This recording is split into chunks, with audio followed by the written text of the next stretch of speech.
최근 SNS에 일본에서 구매한 컵라면과 한국에서 산 컵라면을 비교한 영상이 논란입니다. 일본에서 구입한 제품이 한국보다 건더기도 푸짐하고 가격도 저렴한 것으로 나타났는데요. 그래요? 같은 가격인데 이제 만약에 양이 다르다고 하면은 가국민에게 좀 더 터치라도 해줘야 되는데 왜 역차별을 오히려 당하는 느낌이라서. 일본에 거주하는 유학생을 통해서 논란이 된 영상이 사실인지 확인해봤습니다. 자, 가격은 128엔, 하나로 1,150원입니다. 한국에서도 동일한 컵라면 가격을 구매했는데요. 일본과 가격이 같았습니다. 네. 네. 자, 그럼 내용물은 어떨까요? 자, 건더기 양이 한국보다 많은 것을 볼 수 있는데요. 저렇게 많아요? 한국 거랑 너무 다른. 일단 커요. 이런 게 한국에는 본 적이 없는데. 그러게요. 반면 내수용은 일본 컵라면에 비해서 건더기 양이 적습니다. 차이가 나네요. 중량은 3g 정도 차이가 났습니다. 일본 유학생은 한국 제품과 일본 제품의 차별이 심하다고 하는데요. 내수용 컵라면과 일본 수출용 라면, 왜 다른 건지 해당 기업에 물었습니다. 일본에서 판매되는 컵 건더기가 국내에 비해 차이가 나는 것은 건더기가 많은 제품이 잘 팔리는 현지 시장에서 경쟁력을 갖추기 위한 선택이었습니다. 또한 일본 수출용 컵라면의 출고가는 국내에 비해서 약 30% 이상 높다는데요. 최근 엔저로 가격 차이가 나지 않는 것이라는 겁니다. 국내 소비자 차별 논란은 이뿐만이 아닙니다. 국내 한 기업에서 파는 초콜릿. 249엔으로 한화 2,200원 정도인데요. 네. 자, 한국에서도 동일한 초콜릿을 구매해봤습니다.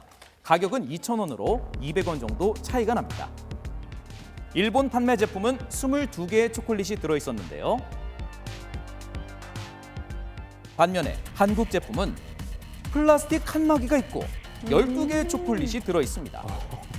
일본 제품보다 10개가 더 적은 국내 겁니다. 소비자를 홀대하고 판매하는 제품에 대한 어떤 질 낮은 이런 제품을 판매한 거는 아니다라는 어느 입장인데, 근데 소비자들이 보기에는 그렇게 안 보여지죠. 그렇죠. 근데 기업들은 아직도 예전의 방식, 시대와 뒤떨어진 시대착오적인 어떤 이런 판매 생산 방식을 지금도 이어오고 있다라는 거죠. 빅데이터로 알아본 국내 소비자 차별 논란, 부품 차별 논란 등의 단어가 등장합니다. 지난 2022년 국내 한 기업에서 출시한 휴대전화. 그런데 내수용과 미국 수출용 휴대전화의 프로세서가 달라 논란인데요. 국내 휴대전화에 탑재된 자체 프로세서의 발열 및 성능 저하 문제가 제기됐던 겁니다.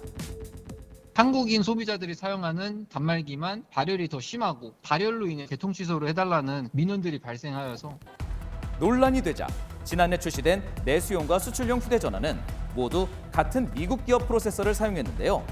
하지만 올해 새로 출시된 휴대전화는 다시 내수용에 자체 프로세서를 도입해 논란입니다. 또한 내수용은 기본 8기가의 램만을, 중국용은 8기가와 12기가의 램을 선택할 수 빨리 일을 있습니다. 처리할 수 있도록 그렇게 도와주는 그런 메모리입니다. 그래서 램의 용량이 커질수록 스마트폰의 성능이 훨씬 더 좋아지게 되죠.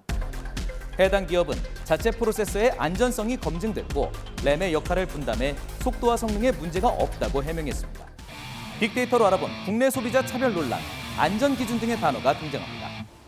국내 한 자동차 기업의 수출용 자동차와 내수용 자동차의 강판 두께가 다르다는 논란이 2008년 제기됐는데요.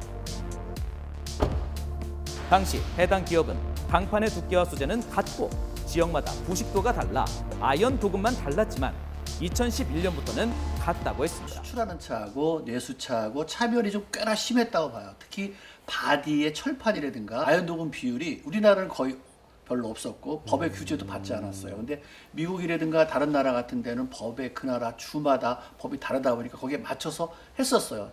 하지만 해명 이후에도 국내용 자동차의 안전성 논란이 계속되자 해당 기업은 2015년 공개적으로 수출용 차와 내수용 자동차의 충돌 실험을 진행했습니다. 미국용 수출 차량이 강판이 더 두껍고 안전성이 뛰어나다는 의혹을 해소하기 위한 행사였습니다. 또 자동차 원격 제어 서비스도 논란입니다. 국내는 5년까지만 무료고 이후에는 매월 11,000원씩 사용료가 있는데요.